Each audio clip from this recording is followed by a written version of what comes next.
आपण पाहता झी 24 तास आरोग्य या विशेष कार्यक्रमात मी शिल्पा आपल्या सगळ्यांचं मनपूर्वक स्वागत करते। आजचा आपला विषय आहे कॉस्मेटिक सर्जरी आणि या विषयावर चर्चा करण्यासाठी आम्ही आमच्या स्टुडिओमध्ये आमंत्रित केलेलं आहे डॉक्टर सुहास अभ्यंकर यांना। अगदी थोडक्यात तुम्हाला त्यांची ओळख करून देते। प्लास्टिक रिकन्स्ट्रक्टिव्ह सर्जन आहेत। गेली 11 वर्षांहून अधिक काळ या क्षेत्रामध्ये ते कार्यरत आहेत। याशिवाय 6 वर्ष नायर हॉस्पिटलमध्ये ते प्रोफेसर होते। 2002 पासून कूपर हॉस्पिटलमध्ये head of the plastic surgery department म्हणून ते कार्यरत आहेत। यशवंत धन्वंतरी हॉस्पिटल आणि नसीमा हॉस्पिटलशी ते संलग्न आहेत। डी.वाय. पाटील मेडिकल कॉलेजमध्ये सुद्धा असोसिएट प्रोफेसर म्हणून ते कार्यरत आहेत। आपल्या स्टुडिओमध्ये सगळ्यात आधी त्यांचं स्वागत करूया। तुमचं हार्दिक स्वागत। नमस्कार। आजचा विषय तुमच्या लक्षात आला असेल कॉस्मेटिक सर्जरी। मुळात आज कॉस्मेटिक सर्जरीचं काय महत्त्व आहे आणि किती लोकप्रिय आहे याकडे बघण्याआधी जर आपण इतिहासाची कवायत उघडून पाहिली केली करून पाहिली तर लक्षात येईल की अनेक आश्चर्यकारक अशी सत्य आपल्या समोर होती। म्हणजे सुश्रुताने सुद्धा प्राचीन काळामध्ये जी सुश्रुत संहिता लिहिलेली आहे त्याच्यामध्ये रायनोप्लास्टी म्हणजे नाकाची शल्यचिकित्सा आणि त्याच्याच बरोबर कानाची शल्यचिकित्सा कशा पद्धतीने करावी याविषयी संपूर्ण विवरण आणि विवेचन केलेलं आहे। अगदी आजच्या काळाविषयी बोलायचं झालं तर गेल्या वर्षी म्हणजे 2006 सालामध्ये सुद्धा युनायटेड स्टेट्समध्ये 11 दशलक्ष कॉस्मेटिक प्लास्टिक सर्जरीज केल्या गेल्या आहेत। या सगळ्यावरून लोकप्रियता किती आहे याची आपल्याला जाणीव झालेलीच असेल। जाणून घेऊया केवळ लोकप्रियतेविषयी नाही तर लोकांसाठी किती उपयोगी आहे ही कॉस्मेटिक सर्जरी याविषयी। 1800221010 आमचा दूरध्वनी क्रमांक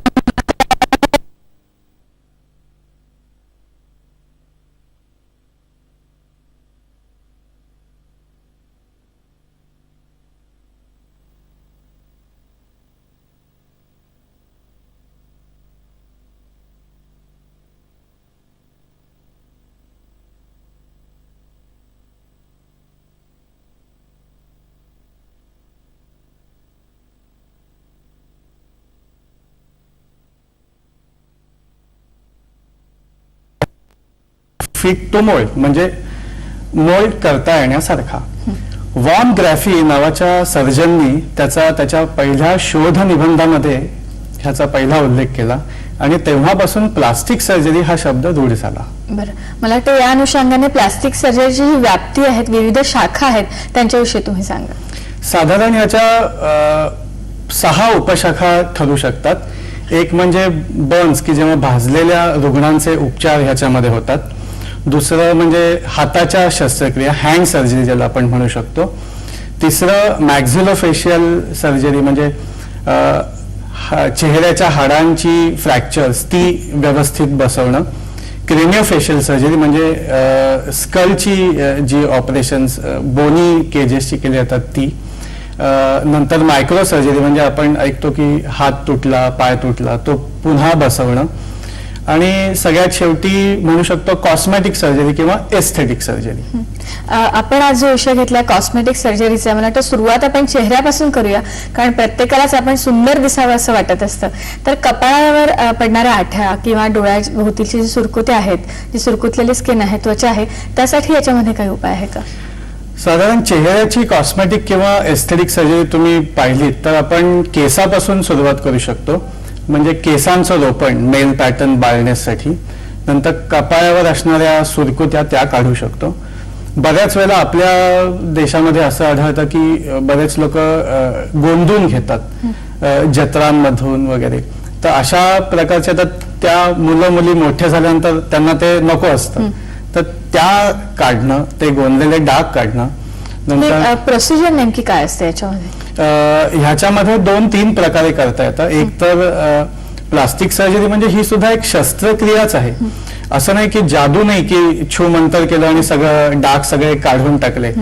तर साधारण आम्ही तेवढी चामडी जी असते ती काढून टाकतो आणि बाजूची जी नॉर्मल चामडी असते ती त्या बाजूला खेचून घेतो आणि ह्याच्यामध्ये सुद्धा टाके येतात पण डिसेक्शनची पद्धत म्हणजे दुसरं जे आम्ही टाके वापरतो ते अगदी केसा एवढे पातळ असतात आणि ते लवकर काढले जातात त्यामुळे होणारे डाग हे अतिशय कमी दिसतात। स्कार किंवा व्रण हा ह्या प्रकारच्या शस्त्रक्रियेनंतर सुद्धा होतो पण तो अगदी हेअरलाईन स्कार ज्याला आपण म्हणतो आणि तो चेहऱ्याच्या सुरकुत्यांमध्ये आपण सहज तवे लपवता येतो। प्रेक्षकांचे प्रश्न यायला सुरुवात झाली। पहिला प्रेक्षकांचा प्रश्न आपण घेऊया। नमस्कार। हॅलो श्रीकांत नमस्कार बोला। हॅलो मॅडम हा प्रश्न विचारा. हॅलो मॅडम, बाळ ते चेहऱ्यावरती आहे ना. हा बोला. नाही, काही कारणाने आपल्या इथे संपर्क तुटलाय. आपण चर्चा पुढे नेऊया. इथे तुम्हाला विचारेन की काही जणांचं नाक तुटलेलं असतं किंवा वाकडं असतं किंवा नाकात काहीच अडचण नाहीये, पण आपल्याला आपलं नाक आवडत नाही आणि सुंदर करायचंय, तर यावर सुद्धा कॉस्मेटिक सर्जरीत काही उपाय आहे का? निश्चितच. साधारण तुम्ही जर का सर्व्हे घेतलात तर जवळजवळ 95% लोकांना आपलं नाक हे बरोबर नाही असंच वाटत असतं. प्रामुख्याने जे साधारण नाकाच्या की जे रुग्ण येतात ऑपरेशनसाठी त्याच्यामध्ये बसलेली नाकं असतात किंवा मोठी नाकं असतात, ती कमी करून द्या म्हणून, किंवा बारीक नाक असेल तर ते मोठं करून द्या, किंवा वाकडं नाक असेल तर ते सरळ करून द्या, जाड असेल तर ते पातळ करून द्या. तर एक सांगायचं महत्वाचं म्हणजे अशा प्रकारच्या शस्त्रक्रिया ह्या जर का त्यांना काही श्वसनाचे दोष असतील तर ENT किंवा कान नाक घसाचे जे शल्य विशारद आहेत त्यांच्या बरोबरीनं किंवा त्या वेळेलाच एकत्र अशा प्रकारच्या सर्जरी करणं हे शक्य आहे. आणि पूर्णतः सर्जरी ही नाकाच्या आतमधून केली जाते, त्यामुळे बाहेर कुठच्याही प्रकारचे स्कार्स किंवा व्रण येत नाहीत. आणि कालावधी किती लागतो या शस्त्रक्रियेला? साधारण कालावधी म्हणाल तर 1-2 तासापासून 4 तासापर्यंतच्या ह्या शस्त्रक्रिया असतात. कुठच्या पेशंटला किती गोष्टी करेक्ट करायच्या किंवा बसवायच्या, नव्याने करायच्या, त्यावर शस्त्रक्रियेचा कालावधी हा अवलंबून असतो. पुन्हा प्रेक्षकांचा प्रश्न घेऊया आपण. नमस्कार गायत्री. नाही, नमस्कार. हा बोला. डॉक्टर, मला असं विचारायचं की सर्जरी नंतर त्याचा राहणारा फायदा हा कायमस्वरूपी राहतो का? आणि येणारा हा महत्वाचा मुद्दा म्हणजे खर्च, तो किती येतो? आणि अतिरिक्त सर्जरीचं जे होणार ते पुन्हा त्याचं म्हणजे हार्मोनल प्रॉब्लेममुळे पुन्हा वाढणं किंवा असं काही होत नाही ना? त्याबद्दल मार्गदर्शन करा. धन्यवाद. नाही, साधारणतः नाकाच्या ज्या शस्त्रक्रिया केल्या जातात तर ह्या कायम स्वरूपाच्या असतात, की एकदा नाक वाढवलं की युजली ते साधारण ते पूर्ण आयुष्यभर तसंच राहतं, त्याच्यामध्ये तसं काही व्यंग होत नाही. 2-3 गोष्टी लक्षात ठेवायच्या म्हणजे समजा नाक वाढवलं असेल त्याच्यासाठी समजा इम्प्लांट यूज केला असेल, जे सिलिकॉन इम्प्लांट जे अवेलेबल आहेत, तर कधी कधी असं होऊ शकतं की काही कारणाने समजा मार लागला तर इम्प्लांट जर का ट्विस्ट झाला किंवा कुठे वाकडा झाला तसं होऊ शकतं. किंवा कधी कधी बोन ग्राफ ज्या केसेसमध्ये घातले जातात तिथे कधी कधी ते ऍब्झॉर्ब होऊ शकतात.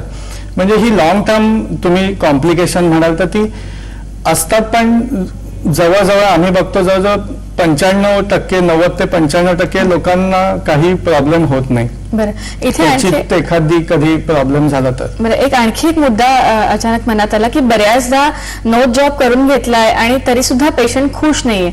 ही जी एक परिस्थिती असते की स्वतः त्याबद्दल समाधानी असणं, हा जो मुद्दा आहे त्याविषयी आपण बोलूया, पण अल्पशा विश्रांतीनंतर. आमचा दूरध्वनी क्रमांक तुमच्याकडे आहे, जरूर संपर्कात राहा. भेटू अल्पशा विश्रांतीनंतर. पाहत राहा झी24 तास.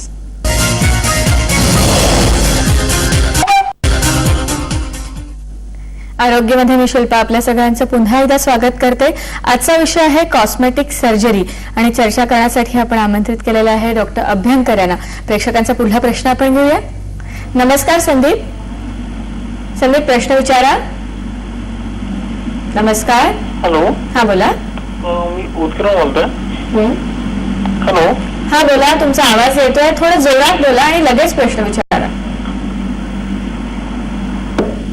संदीप. हॅलो. नाही, काही कारणाने संपर्क इथे तुटलेला आहे. बरं, पुन्हा एकदा विषयाकडे वळून तुम्हाला विचारेन की बऱ्याचदा ओठ दुभंगलेला असतो लहान मुलांचा जन्मतः, तर त्यावर सुद्धा काही उपाय आहे का? आणि सौंदर्याच्या दृष्टीने कोणाचे जाड ओठ त्याचं पातळ हवे असतील किंवा पातळ जर जाड करायचे असतील, वेस्टर्न कंट्रीजमध्ये जाड ओठ असणं आजकाल सौंदर्याचं लक्षण मानलं जातं, तर यासाठी सुद्धा आपण काही करू शकतो का? हो, निश्चितच. तुम्ही जो पहिला मुद्दा उपस्थित केला की फाटलेले ओठ आणि फाटलेले टाळू, की जी जन्मतः असणारी जी व्यंग आहेत ती आपल्याला चांगल्या प्रकारे ह्या पद्धतीने नीट करता येतात. साधारणतः मुलगा 3 महिन्याचा झाला की पहिली शस्त्रक्रिया ओठांची केली जाते आणि मुलगा मोठा असतोपर्यंत साधारण 5 ते 6 ऑपरेशन्स स्टेजमध्ये ह्या पेशंट्सवर केली जातात. ओठांची जी शस्त्रक्रिया असते ती ह्यामध्ये 3 महिन्याचा जेव्हा बाळ असतं त्यावेळेला केली जाते. तसंच नॉर्मली जे रुग्ण असतात की ज्यांना की जे जाहिरात किंवा सिने माध्यमात आहेत, त्यांना कधी कधी पातळ ओठ मोठे करून हवे असतात किंवा मोठे ओठ पातळ करून हवे असतात. तर मोठे ओठ पातळ करता येतात किंवा छोटे असतील ते मोठे करायचे असेल तर फॅट इंजेक्शन्स वगैरे किंवा काही फिलर्स हल्ली निघाले आहेत, तर त्याचा उपयोग करून अशा प्रकारच्या शस्त्रक्रिया करता येतात. पण मग ते कायमस्वरूपी त्याचा प्रभाव असतो की काही कालावधीनंतर पुन्हा पुन्हा इंजेक्शन घ्यावी लागतात? साधारण फॅट इंजेक्शन्स जी आपण करतो ते साधारणपणे एक 30 ते 40% फॅट हे युजली ऍब्झॉर्ब होतं.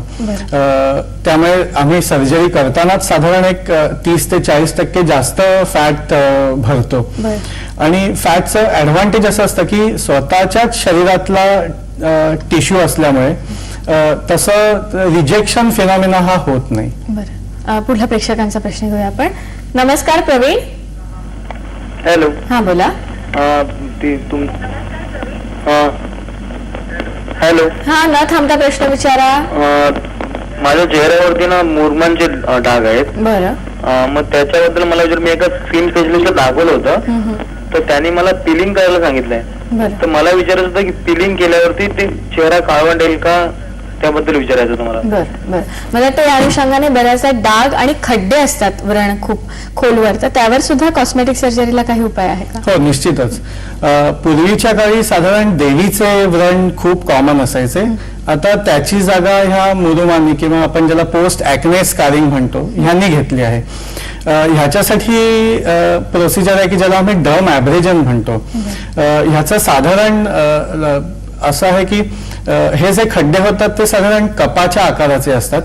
त्यामुळे येणारी किरणे ही पूर्णतः परावर्तित होऊ शकत नाहीत.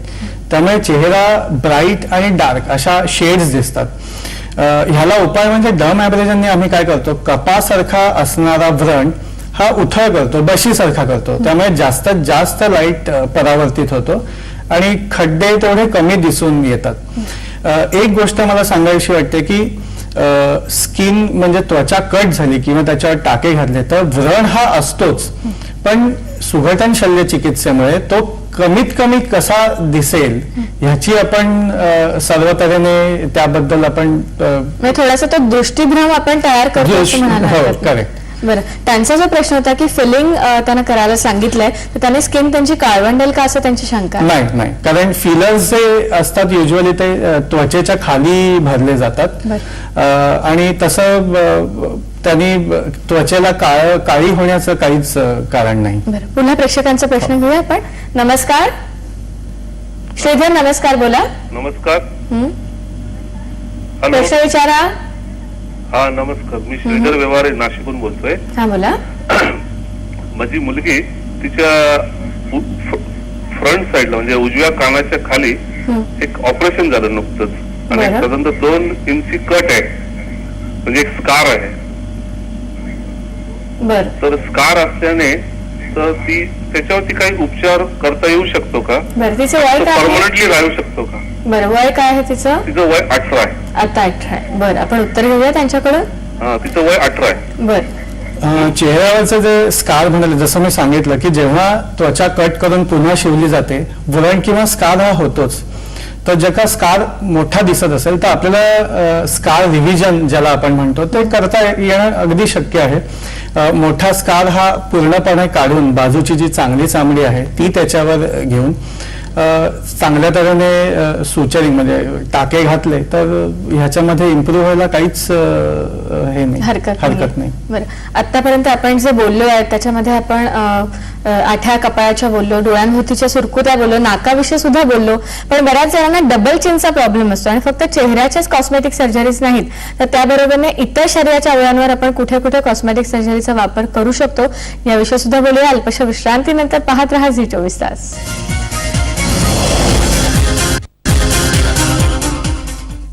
आरोग्यामध्ये आपल्या सगळ्यांचं पुन्हा एकदा स्वागत. कॉस्मेटिक सर्जरी या विषयावर आपण चर्चा करतोय डॉक्टर सुहास अभ्यंकर यांच्याशी.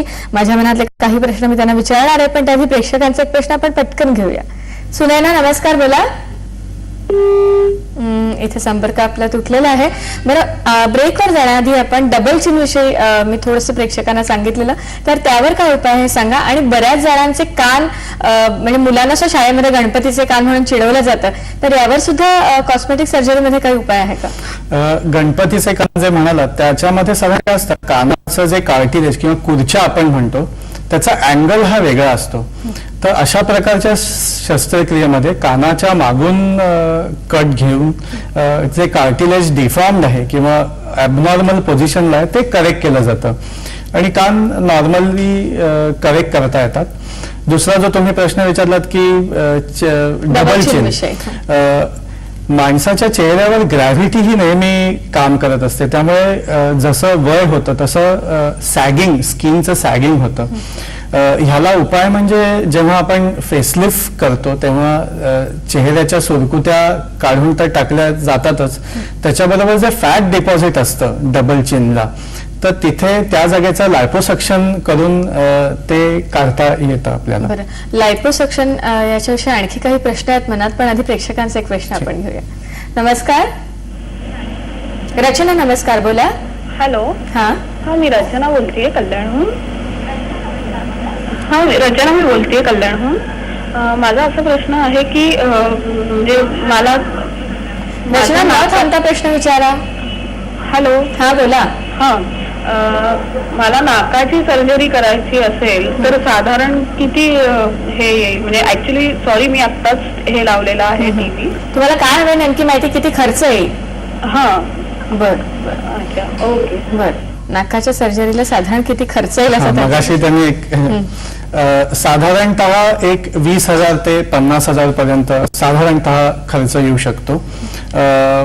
जर का इम्प्लांट टाकले तर त्याची खर्च असतो तो वेगळा असू शकतो. बरं, मगाशी आपण जो उल्लेख केला लायपोसक्शनचा, आज लायपोसक्शन विषयी इतकं बोललं जातं आणि एक सर्वसाधारण लोकांमध्ये समज आहे की आपण जाडे आहोत किंवा लठ्ठपणा, स्थूलत्व असेल तर ते निवारणासाठी आपण लायपोसक्शनचा वापर करू शकतो, तर याविषयी मार्गदर्शन तुम्ही करा. एक गोष्ट निश्चित की लठ्ठपणासाठी लायपोसक्शन ही काही ट्रीटमेंट होऊ शकत नाही. लायपोसक्शन किंवा लायपेक्टमीचा मेन हे ज्याला आपण बॉडी स्कल्पचरिंग म्हणतो किंवा बांधा सुडौल करण्यासाठीच्या केल्या जाणाऱ्या शस्त्रक्रिया. साधारणतः जी व्यक्ती जाड असते तर त्याचा 3 प्रकारे त्याच्यावर उपचार पद्धती केली जाते.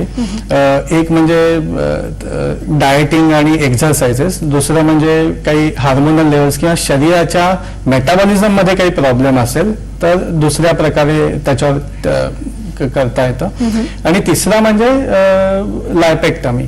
आता लायपेक्टमी आणि लायपोसक्शन मध्ये फरक असा आहे की लायपोसक्शन मध्ये आम्ही एक वेगळ्या प्रकारचं आधी सोल्युशन बनवून ते इंजेक्ट करतो आणि नंतर एक छोटासा कॅन्युला त्याच्यामध्ये घालून एक साधारण व्हॅक्युमच्या साह्याने ते फॅटचे, मेदाच्या ज्या पेशी असतात त्या काढून टाकतो.